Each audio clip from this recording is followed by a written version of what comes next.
সীমান্তপুর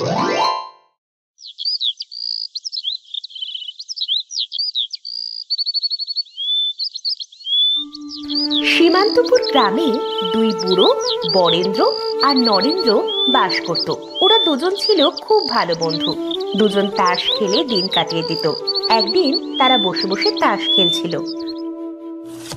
এই নে বরেন, এবার তোকে হারিয়ে দিলাম। যা, তুই আবার আমাকে হারিয়ে দিলি নরেন। তুই কবে আমার সাথে জিতলি শুনি?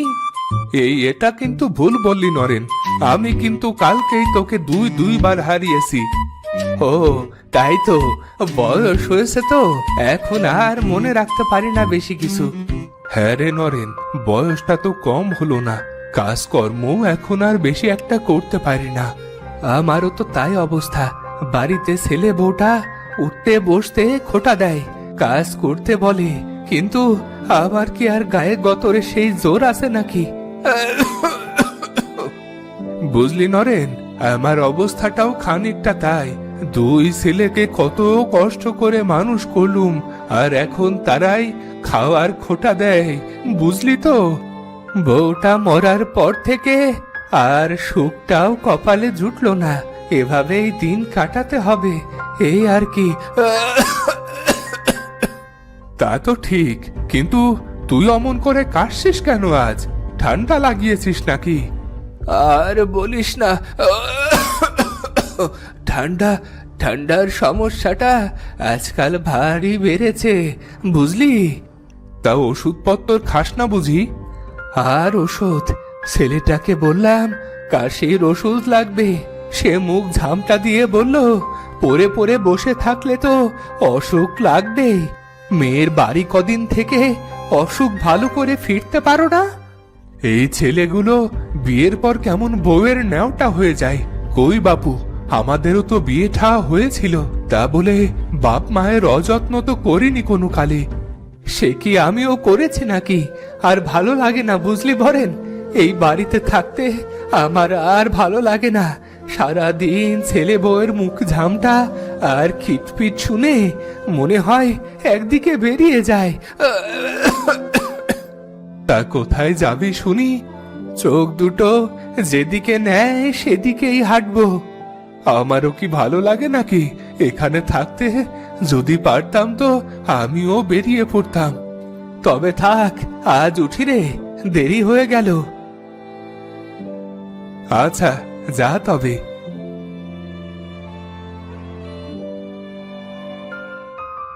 নরেন্দ্র তার বাড়ি ফিরে গেল। বাড়ি যাওয়ার সাথে সাথে তার ছেলের বউ তার সাথে ঝগড়া লাগিয়ে দেয়।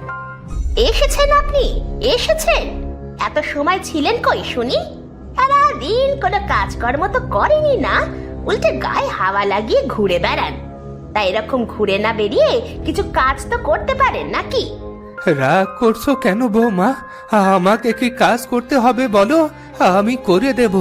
আগে দুটো খেতে দাও না বৌমা, খুব খিদে পেয়েছে গো। আহা, খালি গেলা আর গেলা, কাজে কর্মে কোনো খোঁজ নেই, খিদে পেলেই ছুটে আসেন গিলতে। তা বলি, খেয়ে খেয়ে যে আমাদের একেবারে ধ্বংস করে দিচ্ছেন, তা একটু কিছু করলেও তো পারেন বাপু। আমি তোমার কোন কাজটা করে দেই না বৌমা? আমাকে এভাবে খাওয়ার খোঁটা দিলে তুমি? মরণ, শুধু শুয়ে বসে গিলে দিন পার করবেন, আর আমি কিছু বলতে গেলেই শরীরে ফোসকা পড়ে নাকি? না বৌমা, এ শরীরে আর কিছুই পারে না গো বৌমা। এই শরীর যে তোমার কথার ধারে লোহাই পরিণত হয়েছে।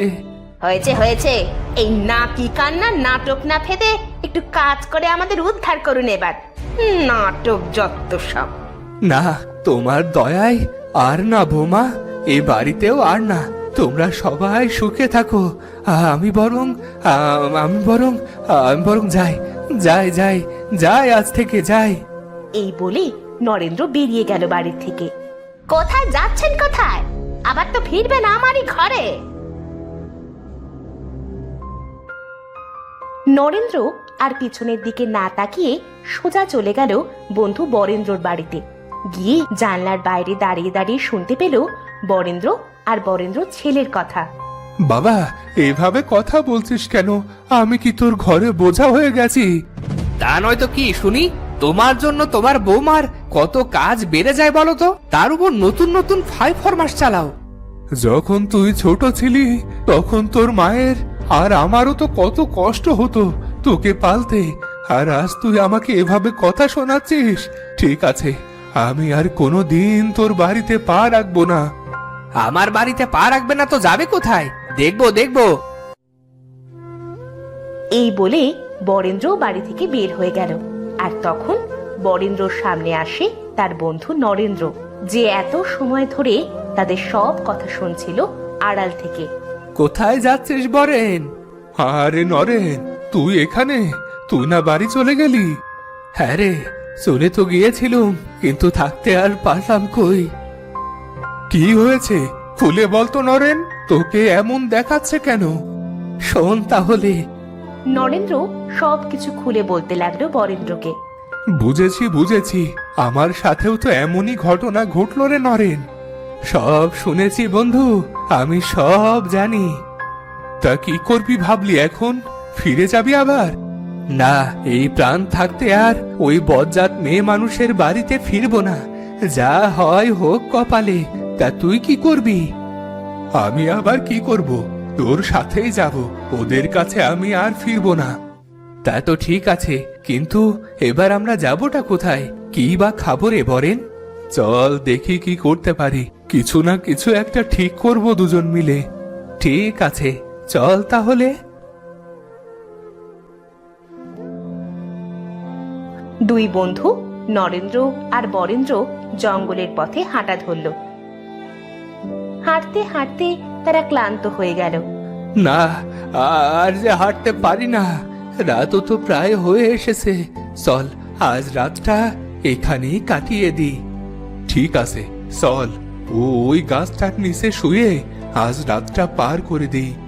ঠিক আছে। দুজনে জঙ্গলেই সেই রাত পার করে দেয়।